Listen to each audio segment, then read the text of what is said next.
Assalamualaikum warahmatullahi wabarakatuh. Salam sejahtera bagi kita semuanya. Selamat datang di mata pelajaran Akuntansi Dasar bersama saya Wahyu Lestari. Nah, pada pembelajaran kali ini kita akan belajar mengenai konsep dasar akuntansi. Sebelum menuju ke materi, alangkah lebih baiknya kita mempelajari terlebih dahulu mengenai kompetensi dasar, indikator pencapaian kompetensi, dan tujuan pembelajaran yang akan kita capai pada pembelajaran kali ini. Yaitu yang pertama ada kompetensi dasar. Kompetensi dasar yang akan kita laksanakan pada pembelajaran kali ini adalah kompetensi dasar 3.1 dan 4.1, yaitu memahami pengertian, tujuan, peran akuntansi, dan etika profesi akuntansi. Kemudian 4.1 yaitu mengelompokkan pihak-pihak yang membutuhkan informasi akuntansi sesuai dengan perannya. Kemudian untuk indikator pencapaian kompetensi itu ada 4 hal, yaitu yang pertama menjelaskan pengertian akuntansi, tujuan akuntansi, dan peran akuntansi. Yang kedua, mengklasifikasikan pihak-pihak yang membutuhkan informasi akuntansi. Kemudian, mengklasifikasikan berbagai profesi di bidang akuntansi. Dan yang terakhir adalah menggolongkan etika profesi akuntansi. Nah, berikut adalah tujuan pembelajaran yang akan kita capai pada pembelajaran kali ini, yaitu yang pertama, melalui kegiatan mengamati, peserta didik itu diharapkan agar dapat menjelaskan pengertian akuntansi, tujuan akuntansi, dan peran akuntansi dengan benar. Kemudian, melalui kegiatan menanya, peserta didik itu diharapkan untuk dapat mengklasifikasikan pihak-pihak yang membutuhkan informasi akuntansi dengan tepat. Kemudian, melalui kegiatan eksplorasi, peserta didik diharapkan dapat mengklasifikasikan berbagai profesi di bidang akuntansi dengan benar. Lalu, melalui kegiatan asosiasi, peserta didik itu diharapkan dapat menggolongkan berbagai bidang spesialisasi di bidang akuntansi dengan benar. Dan yang terakhir, melalui kegiatan mengkomunikasikan, peserta didik itu diharapkan dapat mengevaluasi peran akuntansi dengan benar. Nah, itulah mengenai kompetensi dasar, indikator pencapaian kompetensi, dan tujuan pembelajaran yang akan kita capai pada pembelajaran kali ini.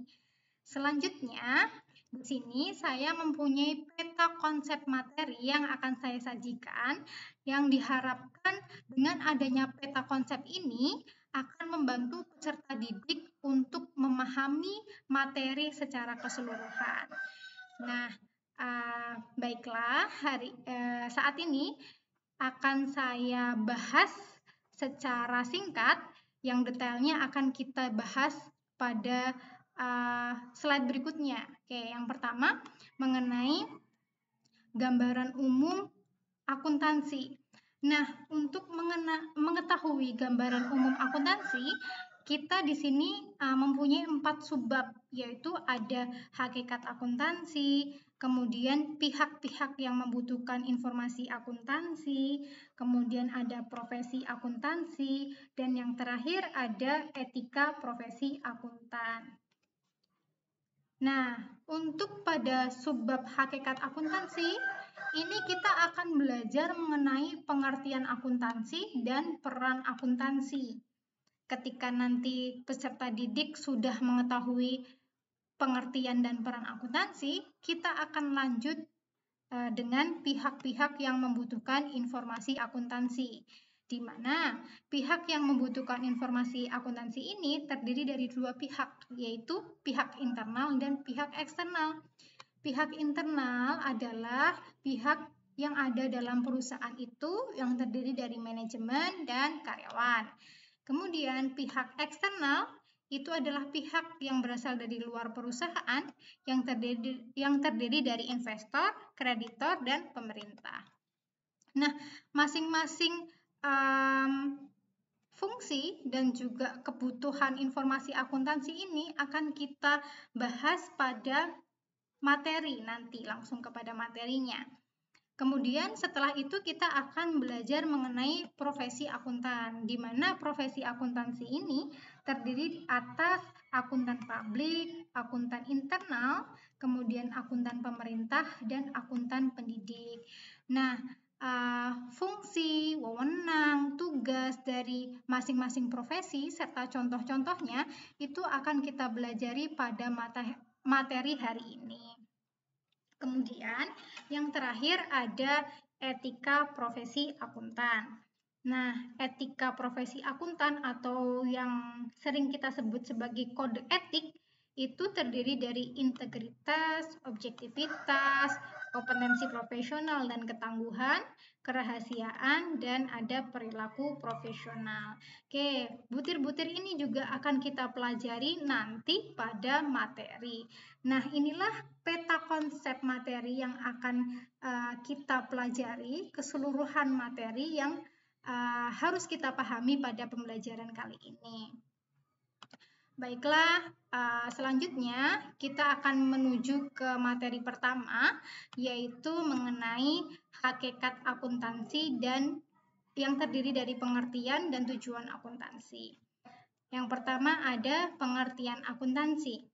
Nah, di sini pengertian akuntansi itu diungkapkan atau dicetuskan oleh Kiso dalam bukunya Creswell seperti itu, yaitu beliau mendefinisikan akuntansi sebagai suatu proses yang terdiri dari 3 aktivitas, yaitu mengidentifikasi, mencatat, kemudian mengkomunikasikan kegiatan ekonomi dari suatu organisasi kepada pihak-pihak yang berkepentingan. Sehingga poin yang kita dapat pada pengertian ini adalah bahwa akuntansi itu adalah aktivitas-aktivitas yaitu mengidentifikasi, mencatat, dan mengkomunikasi. Apa yang diidentifikasi? Yang diidentifikasi dari akuntansi adalah bukti transaksi. Contoh bukti transaksi itu ada nota, ada kwitansi, kemudian bukti pembayaran, dan lain sebagainya. Nah, dari bukti transaksi itu kita akan mengidentifikasi transaksi apa saja yang terjadi. Kemudian kita akan mencatat transaksi tersebut ke dalam jurnal. Nah, setelah diidentifikasi, dicatat, kita akan mengkomunikasikan informasi-informasi tersebut dengan cara apa? Dengan cara akuntan membuat laporan keuangan yang terdiri dari banyak sekali laporan. Ada laporan laba rugi, laporan perubahan ekuitas, kemudian ada neraca, kemudian arus kas, dan catatan atas laporan keuangan kepada pihak-pihak yang berkepentingan. Kemudian setelah itu kita akan memahami mengenai tujuan akuntansi. Nah, setelah kita tahu apa sih itu akuntansi, maka kita akan bisa mengidentifikasi tujuan akuntansi, yaitu bahwa tujuan akuntansi adalah untuk menyajikan informasi ekonomi itu tadi yang berupa laporan keuangan dari suatu kesatuan ekonomi kepada pihak-pihak yang berkepentingan. Nah, ini sejalan yang dikemukakan oleh Kiso. Kemudian, siapa saja pihak-pihak yang berkepentingan itu akan kita bahas. Pihak-pihak yang berkepentingan dalam membutuhkan informasi itu ada pihak internal. Pihak internal ini adalah pihak yang ada di dalam perusahaan yang setiap keputusannya itu dapat mempengaruhi keputusan-keputusan perusahaan. Oke, pihak internal itu ada manajemen dan karyawan. Manajemen ini membutuhkan informasi akuntansi yang berupa laporan keuangan untuk membuat keputusan-keputusan yang berkaitan dengan kegiatan dari perusahaan. Misalkan, manajemen itu membaca laporan keuangan, kok ternyata perusahaannya rugi. Nah, karena perusahaannya rugi, manajemen itu bisa membuat keputusan-keputusan agar perusahaannya meningkatkan kapasitas produksi agar tidak lagi mengalami kerugian. Kemudian untuk karyawan, kenapa sih karyawan itu membutuhkan informasi akuntansi? Itu karena untuk mendapatkan informasi mengenai penggajiannya. Jadi, karyawan itu akan menerima gaji secara transparan. Misalnya, laba dari perusahaan itu tinggi sekali, kok gaji karyawan sangat rendah. Nah, itu karyawan bisa menganalisis melalui informasi akuntansi. Oke. Kemudian, yang selanjutnya ada pihak eksternal. Pihak eksternal adalah pihak-pihak yang berasal dari luar perusahaan yang keputusan-keputusannya itu tidak bisa mempengaruhi kegiatan operasional dari perusahaan. Pihak eksternal itu terdiri dari yang pertama investor. Investor itu adalah penanam saham, pemilik modal, kemudian pemilik perusahaan. Jadi, para investor ini sebelum dia menanamkan modal ke perusahaan, dia akan menganalisis laporan keuangan perusahaan terlebih dahulu. Apakah laporan keuangannya baik atau buruk, kemudian apakah laba yang didapat itu baik atau tidak, kemudian bagaimana likuiditasnya, bagaimana asetnya, dan lain sebagainya, yang kemudian digunakan investor untuk mengambil keputusan apakah dia akan berinvestasi ke perusahaan tersebut atau tidak. Yang kedua, ada kreditor. Nah, kreditor ini atau pemberi pinjaman itu akan menggunakan informasi akuntansi yang berupa laporan keuangan untuk nantinya memutuskan apakah akan memberikan pinjaman kepada perusahaan atau tidak.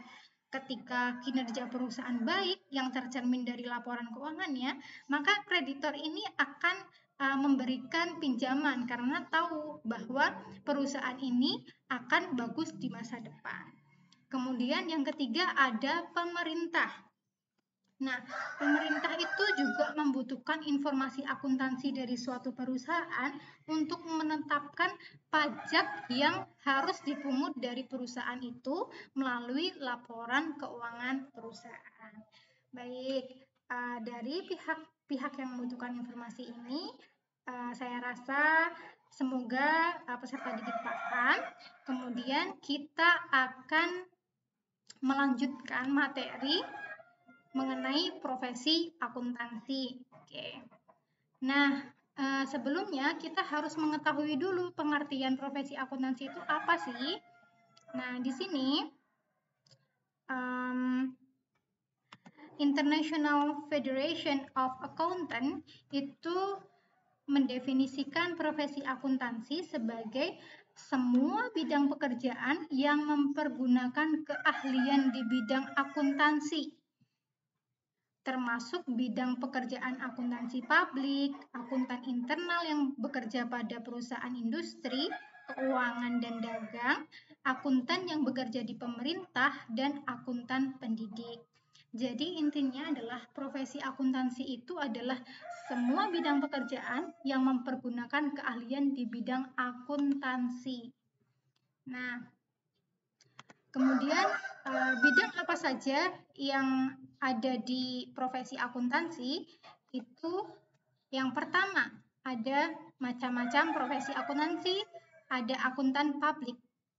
Nah, akuntan publik itu adalah akuntan independen atau akuntan swasta yang menyediakan jasa pemeriksaan kepada pihak lain, seperti tugasnya adalah Yang pertama ada auditing atau pemeriksaan. Jadi tugasnya akuntan publik itu adalah memeriksa atau mengaudit laporan keuangan dari perusahaan. Nah, kemudian ada jasa perpajakan, kemudian ada jasa akuntansi, dan jasa konsultasi manajemen. Oke, perlu diketahui bahwa akuntan publik ini berdiri sendiri, tidak menjadi satu di dalam perusahaan, sehingga akuntan publik ini menyediakan jasa-jasa ini untuk perusahaan. Nah, contoh dari akuntan publik itu di Indonesia itu yang pertama ada kantor akuntan publik. Ini jika teman-teman sedang berjalan-jalan kemudian ada melihat suatu bangunan dengan plat seperti ini, kantor akuntan publik. Nah, maka itu adalah tempat bekerjanya para akuntan publik. Di Indonesia sendiri sudah banyak kantor akuntan publik. Biasanya diikuti oleh nama dari akuntan publiknya itu, Zubaidi Komarudin. Dan kemudian ada juga akuntan publik yang bersama-sama dengan rekan. Jadi misalnya nanti namanya adalah kantor akuntan publik Zubaidi Komarudin dan rekan. Kemudian contoh selanjutnya ini adalah perusahaan akuntan publik di Indonesia yang sudah tersohor dan tingkatnya itu sudah internasional. Ada perusahaan yang tergabung dalam The Big Four. Nah, perusahaan The Big Four ini terdiri dari perusahaan PwC, kemudian ada Deloitte, kemudian ada Ernst & Young, kemudian ada KPMG. Nah, keempat perusahaan ini adalah perusahaan akuntan publik yang jasanya itu adalah seperti ini, auditing, jasa perpajakan, jasa akuntansi, dan konsultasi manajemen. Keempat perusahaan ini tergabung ke dalam perusahaan akuntan publik The Big Four yang tingkatnya sudah internasional. Nah, kemudian ada akuntan yang kedua adalah akuntan internal. Akuntan internal ini adalah akuntan yang bekerja di perusahaan-perusahaan swasta. Jadi setiap perusahaan itu pasti akan mempunyai akuntan yang tugasnya adalah untuk yang pertama menyusun sistem akuntansi, kemudian menyusun anggaran, kemudian melakukan pemeriksaan internal, dan yang terakhir adalah menyusun laporan keuangan. Jadi setiap perusahaan, terutama perusahaan swasta, ini pasti mempunyai akuntan yang bertugas sebagai berikut. Nah, contoh dari akuntan internal itu ini contohnya ada Rusdiono, ini accountant consulting. Dia merupakan konsultan akuntansi di perusahaan. Kemudian yang ketiga ada akuntan pemerintah. Nah, akuntan pemerintah ini adalah akuntan yang bekerja pada badan atau instansi pemerintah, Direktorat Jenderal Pajak, kemudian ada Badan Pengawas Keuangan dan Pembangunan, serta Badan Pengawas Keuangan. Intinya, akuntan pemerintah itu adalah akuntan yang bekerja pada sektor pemerintahan. Nah, kita tahu bahwa sektor pemerintahan itu tidak mencari untung, laba, atau rugi, tetapi realisasi dari penggunaan anggaran. Sehingga tugas dari akuntan pemerintah yaitu adalah memeriksa dan mengawasi aliran keuangan negara serta melakukan perancangan sistem akuntansi untuk pemerintah. Nah, contoh dari akuntan pemerintah ini di setiap daerah pasti mempunyai akuntan pemerintah daerah. Terus ini ada Direktorat Jenderal Pajak. Nah, untuk yang terakhir ada akuntan pendidik, yaitu akuntan yang bertugas dalam pendidikan akuntansi. yaitu mengajar, kemudian menyusun kurikulum di bidang pendidikan akuntansi, baik pada tingkat sekolah menengah atas atau di perguruan tinggi yang disebut sebagai guru akuntansi dan dosen akuntansi. Nah, mata pelajaran akuntansi ini sekarang diterapkan kepada sekolah menengah atas atau sekolah menengah kejuruan dan di perguruan tinggi. Untuk sekolah menengah pertama belum ada akuntansi. Nah, kemudian ini contoh dari akuntan pendidik. Ada guru dosen akuntansi, kemudian ini ada Asosiasi Guru Akuntansi Indonesia. Selanjutnya ada etika profesi akuntan. Nah, ini macam-macam dari kode etik akuntan. Yang pertama ada integritas, objektivitas, kompetensi profesional, ketangguhan, kerahasiaan, dan ada perilaku profesional. Oke, akan kita bahas satu persatu pada slide berikutnya. Oke, yang pertama kita akan mengetahui apa itu integritas. Integritas bahwa akuntan profesional itu harus tegas dan jujur dalam semua keterlibatannya dalam hubungan profesional dan bisnis. Sehingga akuntan di sini harus mempunyai integritas yang baik, yaitu tegas, jujur, kemudian profesional dalam melakukan tanggung jawabnya sebagai akuntan. Kemudian yang kedua ada objektivitas. Objektivitas ini adalah akuntan yang profesional seharusnya tidak membiarkan bias. Bias itu adalah samar-samar, kemudian konflik kepentingan, terutama kepentingan pribadi, atau pengaruh yang berlebihan dari orang lain untuk mengesampingkan penilaian profesional. Jadi, akuntan di sini dituntut untuk harus objektif, tidak boleh subjektif, tidak boleh dipengaruhi oleh bias, tidak boleh dipengaruhi oleh kepentingan apapun, termasuk kepentingan pribadi, kemudian tidak boleh dipengaruhi oleh orang lain, dan dia harus bersifat profesional. Nah, selanjutnya, setelah itu ada kompetensi profesional dan ketangguhan. Seorang akuntan profesional itu harus bertindak tekun dan sesuai dengan standar teknis dan profesional yang berlaku dalam memberikan layanan profesional. Ini ya, kompetensi profesional. Jadi tidak boleh tidak adil, tidak boleh membeda-bedakan, dan dia harus tangguh seperti itu. Dia harus menjaga pengetahuan dan keahlian profesionalnya agar klien itu menerima jasa profesional yang kompeten berdasarkan praktik, legalisasi, dan teknis. Kemudian selanjutnya, etika yang selanjutnya itu ada kerahasiaan. Akuntan profesional harus menghormati kerahasiaan informasi yang diperoleh selama melakukan jasa profesional.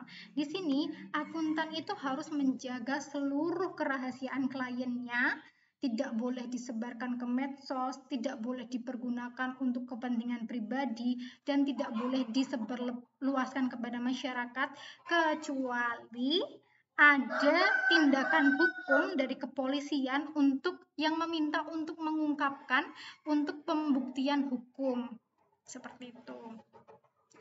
Nah, kemudian etika selanjutnya dan yang terakhir adalah perilaku profesional.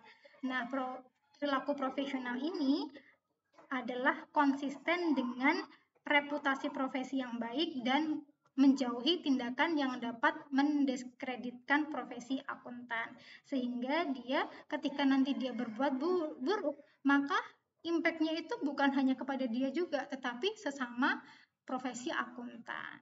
Nah, inilah yang mengenai